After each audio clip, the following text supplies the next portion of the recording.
Hello everyone.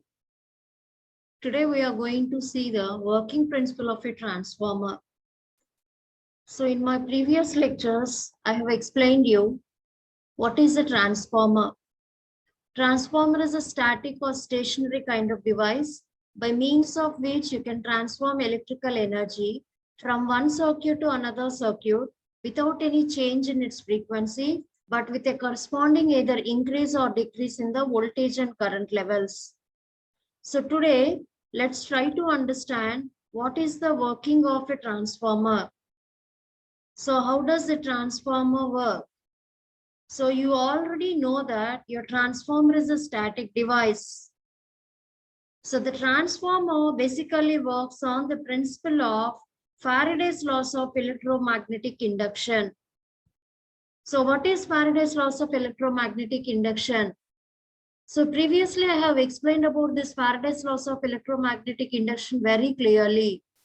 According to Faraday's laws of electromagnetic induction, or according to the concept of electromagnetic induction, whenever magnetic flux linking with a conductor or coil is changing, then EMF is induced in it.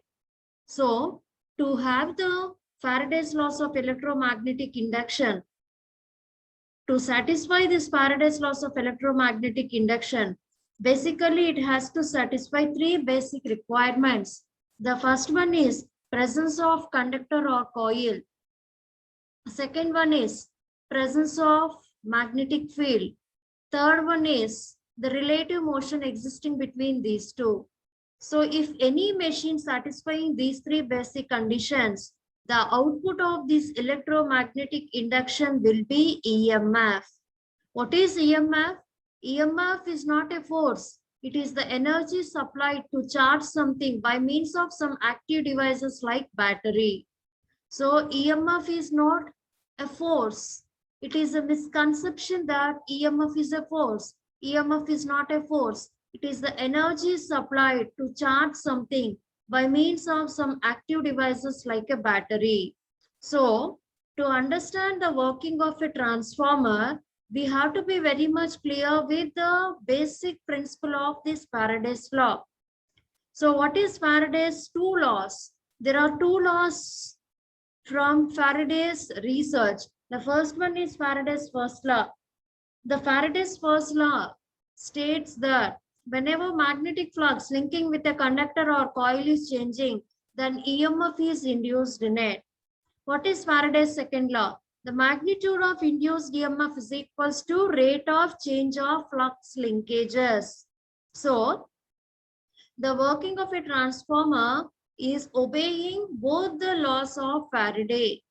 And what do you mean by a static device? Static device means the device, the machine will not have any rotating parts. So for example, you take the case of a transformer. Transformer is a static device. That's the reason transformer is not having any rotating parts. Transformer will remain stable.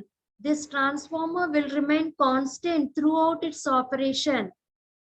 So if you compare this transformer with any other electrical devices or any other electrical machinery like DC generators, DC motors, or AC generators or AC motors, only the transformer is a static device.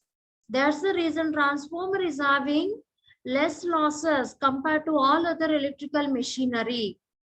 And one more key point in understanding the working of a transformer is the frequency of the transformer remains constant.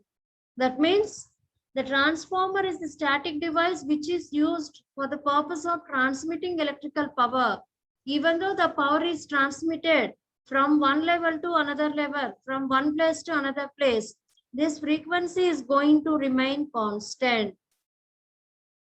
And the other thing that is special about the working of a transformer means throughout the working of a transformer, the flux of this machine is constant. It is a constant flux machine.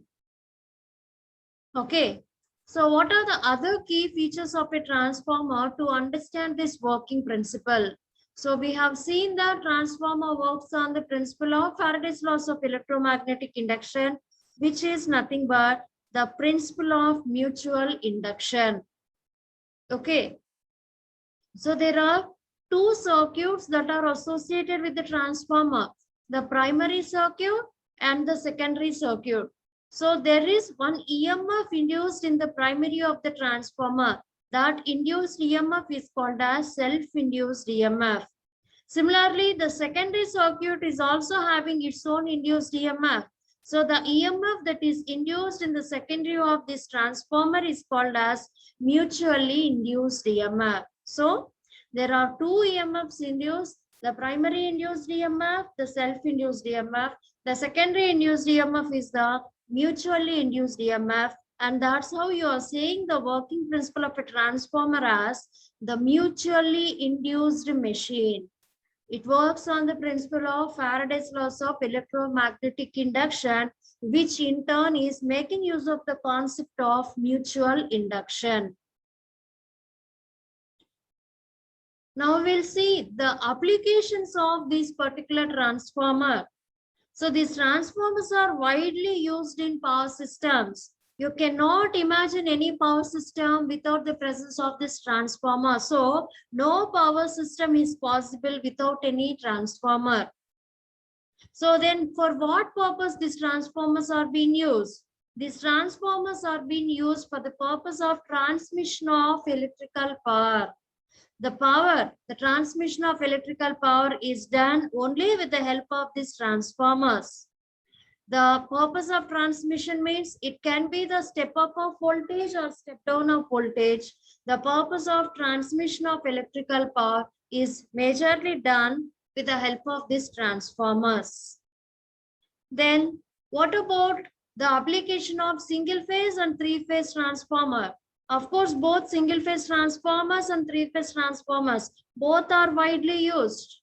Mostly these three phase transformers are used in industries or in the power grid, whereas single phase transformers are used for domestic applications, for residential areas where high level voltages are being reduced to low level. That step down action is done with the help of this single phase transformer. So it may be a single phase transformer or a three phase transformer. Both the transformers are having their own applications. Now, what do you mean by the transformer working principle? What did you understand? What are the summary? The summary of the transformer is a machine which has no rotating parts. That's why you are calling this transformer as a static device.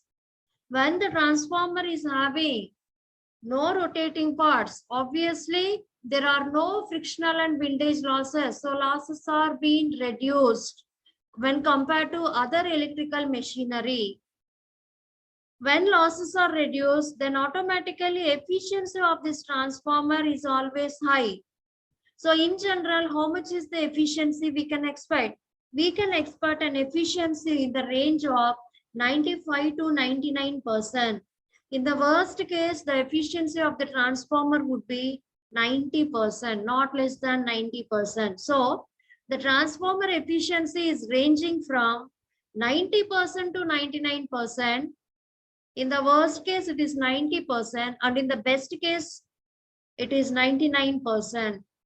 So the working of a transformer is explained clearly with the help of the fundamental knowledge. The fundamental knowledge includes the explanation of Faraday's laws of electromagnetic induction. What is Faraday's law? What are the basic requirements it has to satisfy? And what is the outcome of this transformer? And what are the applications? What are the key points? What are the key features? The advantages, disadvantages. So everything includes the working principle of a transformer. Thank you.